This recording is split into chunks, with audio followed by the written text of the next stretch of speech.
부동액 시장 분석 및 품질 비교 부분에 대해서 설명드리도록 하겠습니다. 먼저 이 부동액 시장은 글로벌 시장을 봤을 때 어떤 특징이 있는지 가볍게 살펴보겠습니다. 현재 OECD 국가인 미국, 일본, 유럽 중에서 독일을 비교를 해봤을 때 가장 큰 특징이 AF 시장, 즉 AS 시장이죠. AF 시장의 특징을 보시게 되면은 이미 장수명 부동액으로 시장이 형성되어 있습니다.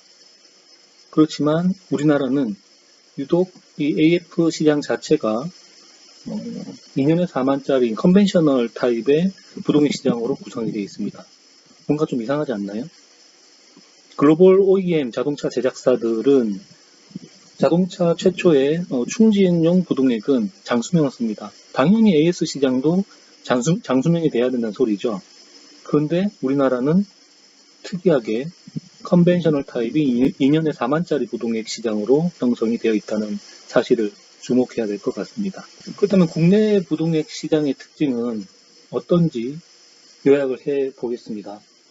먼저 도드라지는 게 수입차 시장이 있고요. 그리고 자동차사 순정류, 현대기아, 삼성, 쌍용 자동차 순이겠죠. 그리고 정유사 브랜드, SK, GS, S-오일 등등의 어떤 정유사 브랜드로 만들어진 부동액 시장입니다. 그리고 자체 브랜드, 일명 대형 유통업체들이 만든 브랜드들이죠. 그리고 일명 B급 제품들, 듣도 보도 못한 이상한 브랜드의 부동액 말씀드립니다. 그렇다면은 더 구체적인 설명을 드리겠습니다. 현재 대한민국 부동액 시장의 규모와 현황인데요.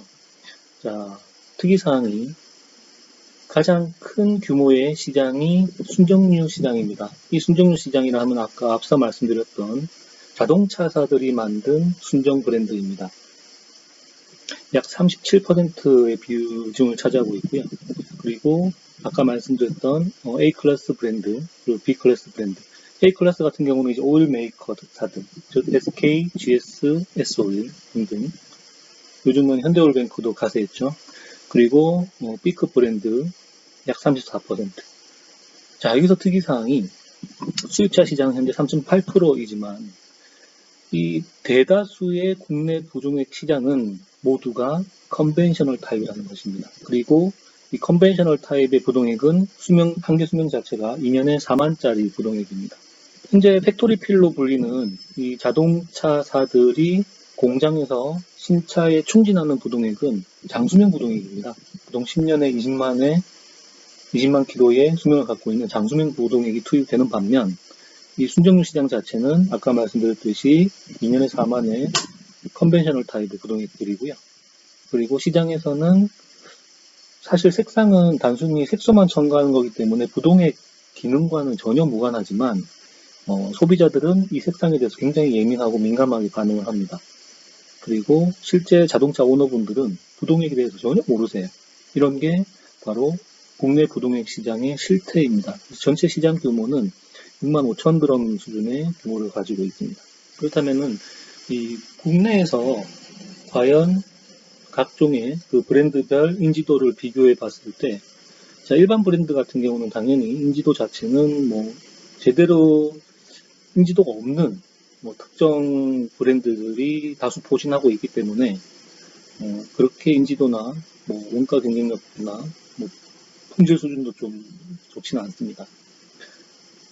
반면에 정유사 브랜드, 즉 GS나 S-오일이나 SK나 현대오일뱅크가 만드는 이런 정유사 브랜드들은 그나마 메이저급의 브랜드사, 정유사들이 제조를 하기 때문에 고객들의 그 인지도는 브랜드 가치나 원가 경쟁력이나 부가치나 이런 부분들이 높지만 문제는 이 부동액조차도 품질 수준은 컨벤셔널 타입이라는 것입니다. 그리고 자동차 제조사들이 만드는 OEM 순정 부동액 같은 경우도 자동차사가 보증하는 순정 부동액이다 보니까 고객들이 받아들이는 실제 브랜드 가치는 상당히 높습니다. 왜? 내 차에 순정 부동액을 쓰기 때문에, 자동차사가 보증하는 부동액이기 때문에 믿고 써도 될 거야 라고 인지는 하고 있지만 실질적으로 품질 수준은 2년에 4만짜리 컨벤셔널 타입이 주류를 이루고 있고, 자, 특정 G사 같은 경우는 현재 AS 시장에서 판매되는 부동액도 장수명 부동액으로 유통을 시키고 있습니다. 그에 반해 프레스톤 부동액 같은 경우는 미국에서 100년여의 역사를 갖고 있는 최고의 품질로 만든 부동액이고요. 실제 대부분의 사람들이 프레스톤 브랜드 이미지 하면은 부동액 전문 회사 정도로 이미 알고 계신 분들도 상당히 많습니다. 이 부동액 기술로 만들어진 신제품 코가드는 현재로서는 따라올 수 있는 기술 수준이 된 업체들이 없습니다. 시장의 특징이라고 하면 미국하고는 좀 다르게 한국은 땅덩어리가 좀 좁다 보니까 개인 차고지를 보유하고 있는 자동차 오너들이 그렇게 많지는 않습니다. 그래서 보통 자동차의 경정비부터 중정비 이상급의 정비들은 대부분 카센터를 가서 수리를 받고 있는 실정이고요. 부동액 교환도 실질적으로 개인이 하기에는 부담스러운 것이 부동액 교환 장비를 직접 써야 되기 때문에 집에서 아무리 차고지가 있더라도 직접 교환을 할 수 있는 사람은 거의 드물 거라고 생각이 됩니다. 그렇다 보니까 대한민국 시장 자체에는 전국에 약 3만 6천 개의 자동차 정비소가 존재를 하고 각종 프랜차이즈와 보험사와 연계된 이런 카센터들이 아주 포진해 있습니다. 이런 부동액 교환에서 실질적인 키맨 역할은 누가 할까요? 자동차 오너분들은 실질적으로 부동액에 대해서 잘 알지를 못합니다. 대부분의 이 부동액 교환 작업은 카센터에서 근무하고 계시는 엔지니어들의 추천으로 많이 이루어지고 있는 실정입니다. 팀에서 실질적으로 부동액 교환 사유에 대해서 시장 조사를 한 데이터인데요. 대부분의 부동액 교환 건은 이 정비소가 자동차 오너분한테, 고객한테 교환 권유를 통해서 교환된 사례가 가장 많았고요. 중고차 매매를 통해서 교환한다는 비율이 약 5에서 10%, 그리고 자동차 사고를 통해서 사고가 나가지고 정비를 하다 보니 부동액까지 교체하게 됐다라는 비율이 약 5에서 10% 정도의 분포를 갖고 있습니다. 즉 메인 키는 이 정비사의 권유에 의해서 부동액 교환이 이루어진다는 게 다수였습니다. 저는 과연 저가 부동액 사용으로 인해서 어떤 고장 사례가 발생하는지 한번 알아보겠습니다. 저가 부동액을 썼을 경우에 자동차 안에 보이지 않는 냉각계통에 어떤 영향을 미치는지 한번 보겠습니다. 물론 전제는 이 저가 부동액, 즉 컨벤셔널 타입의 2년에 4만의 부동액, 이거를 쓴다고 무조건 이렇게 부식된다는 건 아닙니다.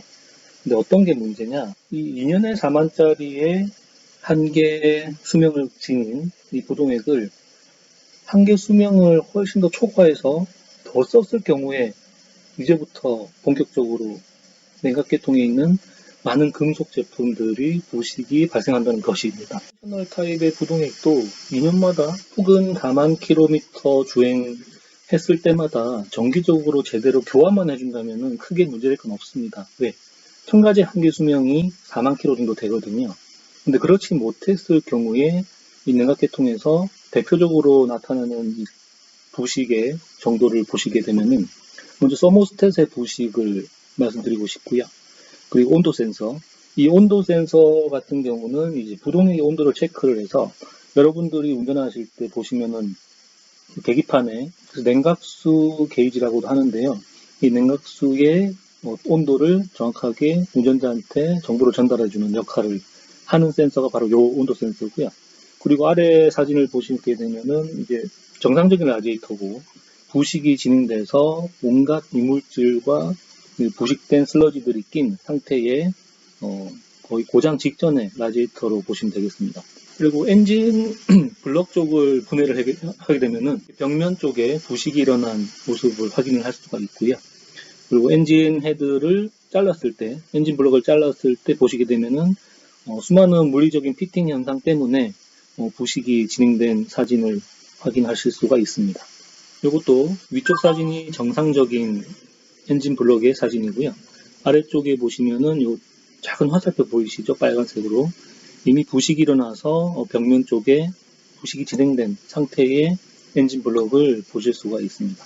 이 사진은 지금 부동액 냉각계통의 그 워터펌프 사진입니다. 왼쪽이 이제 정상 상태고, 오른쪽을 보시게 되면은 이제 부식이 진행된 임펠러 속에 각종 피팅 현상으로 부식이 진행돼가지고 파였죠.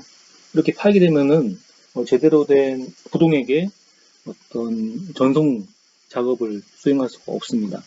그리고 제대로 부동액 관리가 안 돼가지고 많은 슬러지들이 껴서 제대로 된 수행을 할 수 없는, 라지에이터 기능을 수행할 수 없는 실제 라지에이터를 한번 분해를 해봤습니다. 같이 한번 보시겠습니다. 자, 라지에이터 상부 탱크고요. 자, 분해를 했더니 온갖 부유물들이 다 묻어있죠. 그리고 라지에이터 상부 진입로입니다. 진입 홀 같은 경우에도 보시게 되면은 부식된 많은 슬러지와 첨가제 찌꺼기들이 쌓여가지고 이 밑에 구멍을 막아서 부동액이 제대로 순환할 수 없도록 방해를 하고 있고요. 요 아래 비디오 같은 경우는 상부 라지에이터의 호스를 분해한 사진입니다. 호스를 한번 분해를 해보면 이거는 측면 흐름식 라지에이터죠. 이거 녹물 보이십니까? 이미 부식이 진행돼가지고 이 부동액 자체에서는 이제 녹물이 나올 정도의 심각한 부식 상태를 보이고 있습니다.